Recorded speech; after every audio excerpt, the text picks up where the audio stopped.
नारे तकबीर, नारे रिसालत, नारे हैदरी।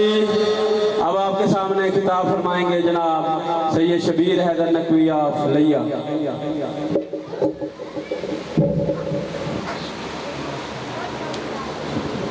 मिलकर बाबा दे बुलंद दुरूद भेजे मोहम्मद वाले मोहम्मद पालदा।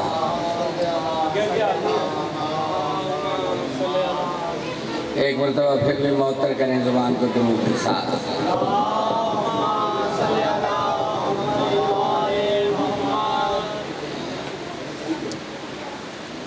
बस मोमिनीन किराम चंद मिनट वास्ते तशरीफ ले आए, थोड़ी सी बात करनी है आपके साथ। मोहम्मद वाले मोहम्मद आपको कुछ रखें, मिलकर बाबा दे बुलंद दुरूद भेजे मोहम्मद वाले मोहम्मद का।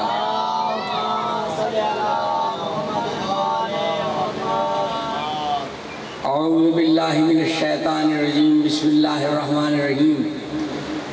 या अलियो या अलियो या अली, बस यही मेरा खुतबा। मोमिनीन किराम, आप जानते हैं घर इतना अजीम के दरवाजे पे फरिश्ते सलामी दें। बड़ी मेहरबानी, चंद मिनट बस। दरवाजे पर फरिश्ते सलामी दें। ऐसा अजीम घर कि रसूल करीम खड़े होकर इन्नमा युरीदुल्लाह की आयत पढ़कर इजाज़त लेकर अंदर आए। ऐसा अजीम घर कायनात में कहीं नहीं मिलेगा। रसूल की अपनी बेटी, रसूल का अपना बेटा इकट्ठे हो जाएं, चादर ऊपर ले लें तो मलाइका को पूछना पड़े इस चादर के नीचे कौन है। अगर इब्तिहाल में 5 इकट्ठे होकर चले जाएं, इब्तिहाल फतह हो जाए। जिस मैदान में अली चले जाएं, मैदान फतह हो जाए।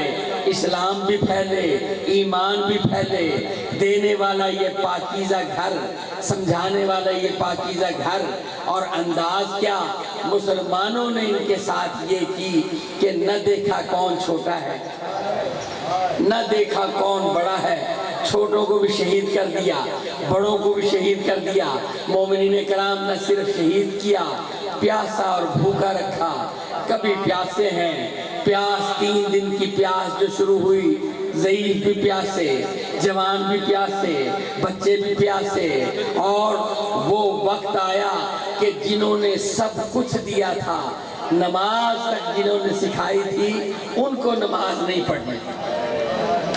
रिवायतों में मौजूद है कि जनाबे सईद ऐसा नाम कि जो ज़ईफ़ भी करबला में सबसे ज्यादा था और मोहब्बत हुसैन में सरशार ऐसा था। कहते हैं इतनी ज़ईफ़ी में कमर बांध कर जवानों की तरह खड़ा था कि मैं हुसैन पे जान कुर्बान करूंगा। अज़ादारो, ये ज़ईफ़ जनाबे सईद, दिल में ख्वाहिश ये थी आखिरी दफा नमाज अपने आका हुसैन के पीछे पढ़ लूं। बस ये ख्वाहिश दिल में थी, उसके बाद शहीद हो जाऊं। बस इधर किसी ने मौला को नमाज याद दिलाई। मौला ने फरमाया तुझे अल्लाह नमाज गुजारों में शुमार करे। बस मोमिनीन किराम नमाज पढ़ने खड़े हुए। नमाज देने वाले नमाज पढ़ रहे थे। जिनके नाम पर दुरूद के बगैर नमाज नहीं होती, वो नमाज पढ़ रहे थे। जो खुद नमाज है वो नमाज पढ़ रहे थे। लेकिन वो जालिम जो नमाज की जल्दी तो करते थे लेकिन नहीं जानते थे नमाज को कत्ल कर रहे हैं, उन्होंने तीरों कमानों में तीर जोड़े। तीर जोड़ के मौला इमाम हुसैन का निशाना लिया। निशाना लेकर तीर छोड़ने चाहे, इधर तीर चलने शुरू हुए। इधर सईद जिसको सबसे ज्यादा शौक था मौला के पीछे नमाज पढ़ने का, सबसे निकला, आके मौला के आगे खड़ा हो गया। मौला के आगे खड़ा हो गया। एक बात और कहता हूँ, अल्लाह जाने इनकी मार्फत किस मुकाम पर थी। एक रात पहले मौला से पूछ रहा था, मौला अगर काबे की हिफाजत के लिए काबे की तरफ पुश्त हो जाए,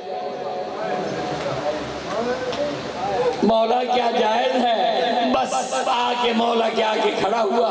सामने से तीर आ रहे थे। ज़ईफ़ बूढ़ा आदमी था। कोई तीर सीने पर लेता, कोई तीर सर पर लेता, कोई तीर टांगों पर लेता, कोई बाजू फैला कर लेता। सारा सईद तीरों से भर गया। उन्होंने हया नहीं की, जनाब सईद ने हौसला नहीं छोड़ा, बल्कि हज़रत हसन ज़ैदी साहब लिखते हैं कि सईद ज़ईफ होने के बावजूद हौसला इतना जवान था कि जब तक हुसैन ने नमाज मुकम्मल नहीं करी सईद गिरा नहीं, तीरों पर तीर रोकता रहा, आगे खड़ा रहा, गिरा नहीं। इधर हुसैन ने नमाज तमाम की, उधर जनाब सईद का सर इमाम हुसैन के जानू पे आया, जानू पे हुसैन के सर रख के सईद ने आखिरी मर्तबा मौला की जियारत की। एक बात पूछी, मौला मौला, और वो भी हमें समझाने को पूछी, मौला क्या मेरी नमाज हो गई? जब कहा ना क्या मेरी नमाज हो गई, एक मर्तबा तड़पे हुसैन, तड़प के कहा है सईद तूने वो नमाज पढ़ी है कि नमाज की तुझ पे रख करेंगे। सईद तेरी नमाज मलाइका देख रहे हैं, सईद तेरी नमाज कायनात देखेगी, मेरा जिक्र होगा, तेरी नमाज का जिक्र किया जाएगा। अज़ादारो, सईद ने दूसरी बात ये कही, मौला मौला क्या ये जालिम आप जैसी हस्ती को भी शहीद कर देंगे? बस ये जो कहा ना, हुसैन ने तड़प के कहा सईद आराम से चला जा, आराम से दुनिया से चला जा, मेरी क्या बात करता है? रसूल की बेटियों को कैद करेंगे, कभी कूफा ले जाएंगे, कभी शाम ले